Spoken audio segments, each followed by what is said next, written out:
Okay.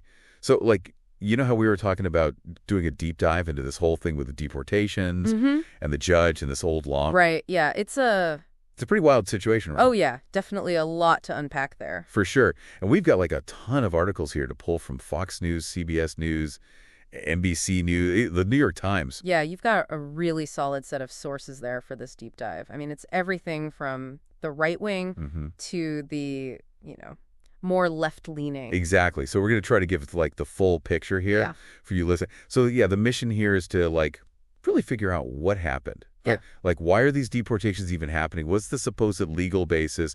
How is the judge pushing back? And like, what are the biggest points of disagreement here? Yeah, that's a great way to put it. We want to make sure you listening come away from this with a clear understanding of this whole mess, without like getting lost in all the legal jargon. Yeah, a lot of people tune out when it gets too into the weeds. Exactly. So let's like break it down piece by piece, starting with like the deportations themselves and this wartime law thing that everyone's talking about. Right. So on March 15th of this year, 2025, the Trump administration deported 230 Venezuelan men to El Salvador. Wow, 238? Yeah, and they flew them out on 3 separate flights. Okay. And what's really interesting here is that for 137 of these deportations, the administration is claiming they used this law called the Alien Enemies Act. From 1798. Yeah, that's the one. It's a super old law, and they're labeling these guys as enemy aliens. Enemy aliens. I mean, that sounds... Pretty serious, right? Yeah, like straight out of a history book. Totally. So the question is, why are they using this term now? Right. What's the logic here? Well, the administration is saying these 137 men are connected to this gang called Tren de Aragua.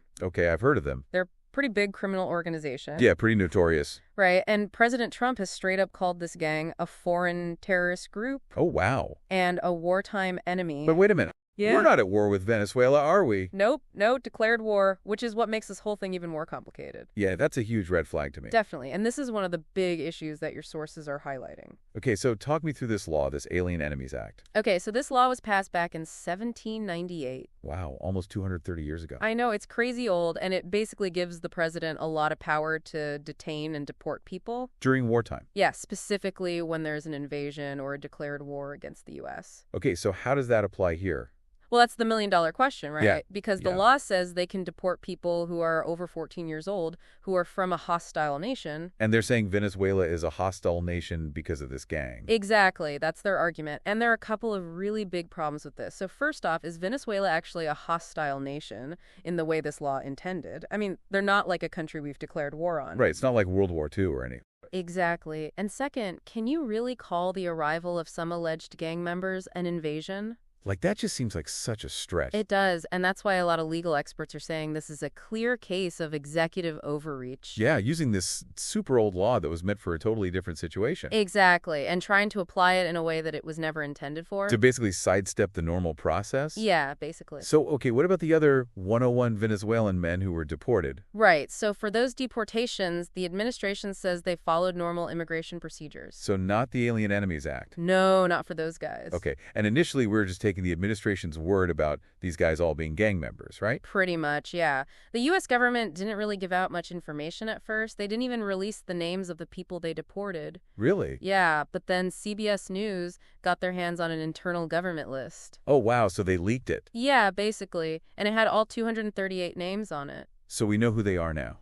Yeah, some of the names on the list are Agilviz Sanguino Widmer, Josny Aguilar Rodriguez Nolderto Rafael. Okay, so real people with families and lives. Yeah, and what's interesting is that while the administration initially said everyone deported was tied to Tren de Aragua, they lately admitted in court documents that a lot of them... Like how many? They just said many. Oh, okay. Had no criminal record in the U.S. At all. Yeah, and some families of the men who were deported have been speaking out, saying their loved ones have nothing to do with this gang. So it's like they're just rounding people up. It seems that way, and it brings up some really serious questions about due process. Right, like were these guys even given a chance to defend themselves? Exactly. Okay, so let's talk about Judge Boasberg now. Right, he's the one who stepped in to stop this. Yeah, what exactly did he do? So on March 15th, the same day these deportations happened.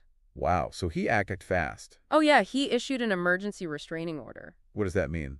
Basically, it's a legal order that immediately stops something from happening.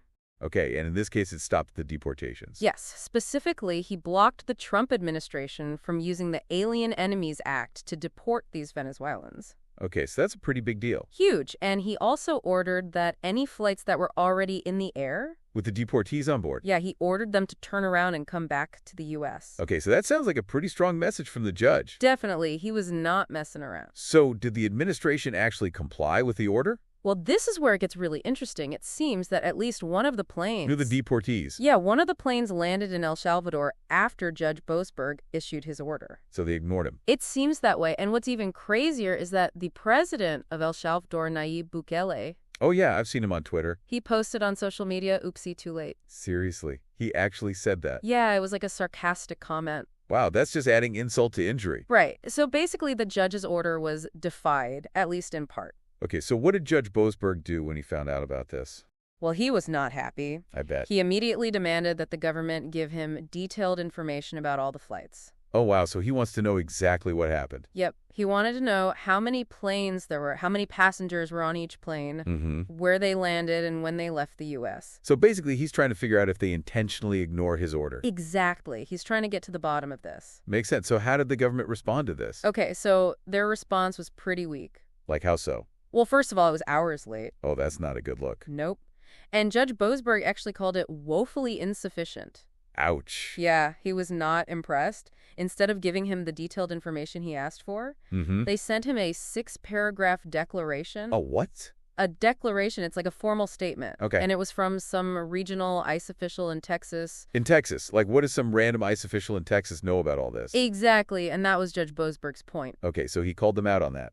Oh yeah, big time. He said, and I'm quoting him directly here, "To begin, the government cannot proffer a regional ICE official to attest to cabinet-level discussions of the state secrets privilege. Indeed, his declaration on that point, not surprisingly, is based solely on his unsubstantiated understanding." Okay, so break that down for me. Basically, the judge is saying this ICE official has no business talking about stuff that happens at the cabinet level. Like with the president and all the top advisors. Exactly, and he's especially criticizing the fact that this official tried to talk about whether the government might use the state secrets privilege. Which is what? It's basically a way for the government to keep information secret. Even from a judge? Yeah, even from a judge. If they say it would harm national security to reveal it. So they're saying they can't tell the judge what happened because it's a secret. Yeah, pretty much. And the judge is saying, that's BS. This ICE guy doesn't know anything about what's happening at the top levels of government. Exactly. Okay, so what did the government actually say about state secrets? All they said was that cabinet secretaries were actively considering whether to invoke it. So basically they're just saying we might use this secret excuse later. Pretty much. And Judge Boasberg was not buying it. It sounds like things are getting really tense between them. Oh, yeah, for sure. Judge Boasberg straight up accused the government of, again, evaded its obligations. So he thinks they're dodging his questions on purpose. Yeah, he's definitely not happy, and he didn't let up. He demanded a sworn declaration from someone who was actually involved in those cabinet-level discussions about state secrets. So he wants to hear it from the horse's mouth. Exactly, and he gave them a deadline of March 21st. So just a few days. Yeah, he's not messing around. He also ordered them to submit a brief by March 25th. Another deadline? Yep. And in this brief, he wants them to explain why they didn't bring those deported guys back to the U.S. on the earliest possible flights. So he's basically saying, you messed up and I want to know why you didn't fix it right away. Yeah. Okay, so the judge is coming down hard on them. What's the Justice Department saying in response to all this? Well, their main argument is that giving the judge all the flight details. That he asked for? Yeah, they're saying that would reveal sensitive information about national security and foreign relations. Okay, so that's their excuse for not being transparent? Yeah, they're basically saying we can't tell you that because it's a secret. So what are they proposing instead? They said they could give the information to the judge privately.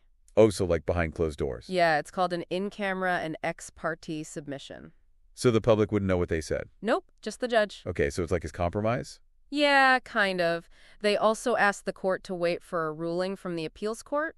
They're appealing the judge's orders? Yeah, they're trying to get a higher court to overrule him. And why are they asking for a pause? They're worried about revealing state secrets before the appeals court can make a decision. So they're saying, don't make us reveal our secrets until we know if we have to. Exactly. But Judge Boasberg doesn't seem to be buying any of this, does he? No, not really. He's made it very clear that he wants this information. The flight details? Yeah, so he can figure out if the government deliberately ignored his orders. And if they did? Then he wants to decide what the consequences should be. So it's a power struggle. Oh, yeah, for sure. The government's trying to protect their secrets, Mm-hmm. and the judge is trying to hold them accountable. It sounds like a pretty fundamental conflict, right? Like the judiciary versus the executive branch. Totally. And it's playing out in a really high-stakes area, immigration and national security. Where the executive branch often claims to have a lot of power. Yeah, they always say they need more leeway to do what they need to do. But the courts are supposed to make sure they're not abusing that power. Exactly. And that's what Judge Boasberg is trying to do here. He's saying you can't just do whatever you want. You have to follow the law.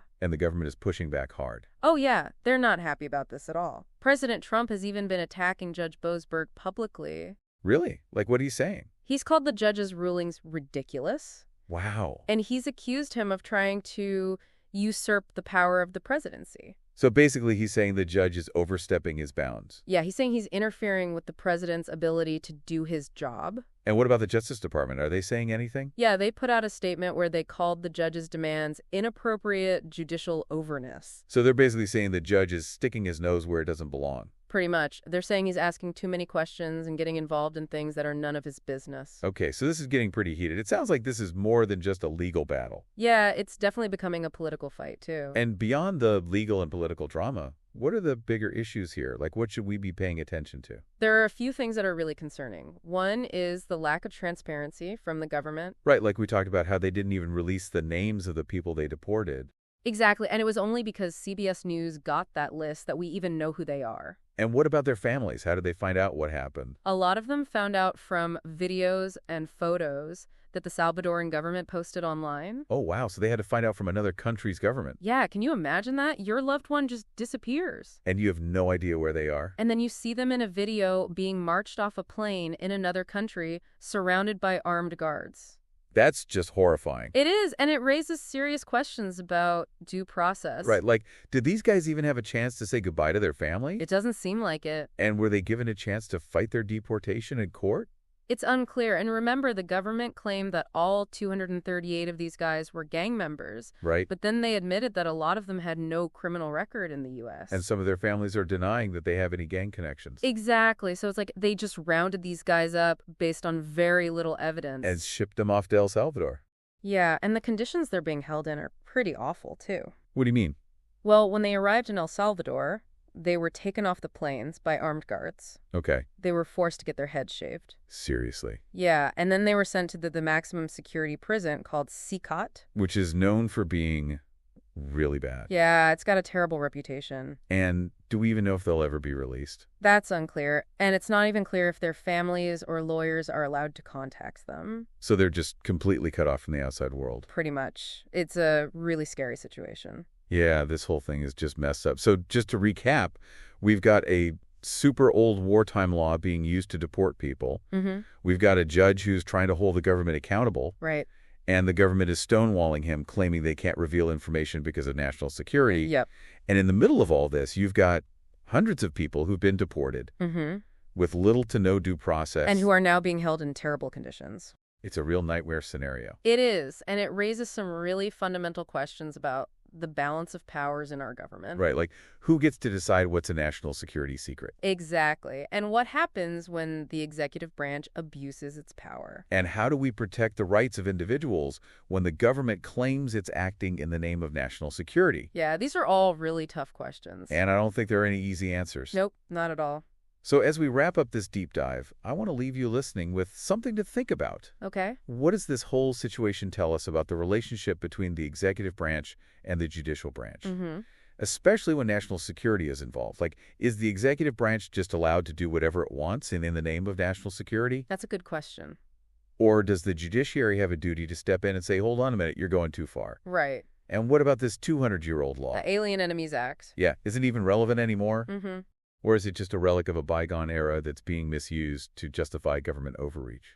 It's definitely being tested in ways it probably never was before. Right. It's a whole new world out there. And I think this case is going to have some big implications for how we think about individual rights versus government power. Yeah, I think you're right. This is something we're going to be grappling with for a long time. For sure. So keep thinking about these questions and let's see how this whole thing plays out. Absolutely. It's going to be interesting to see what happens next. Yeah, for sure.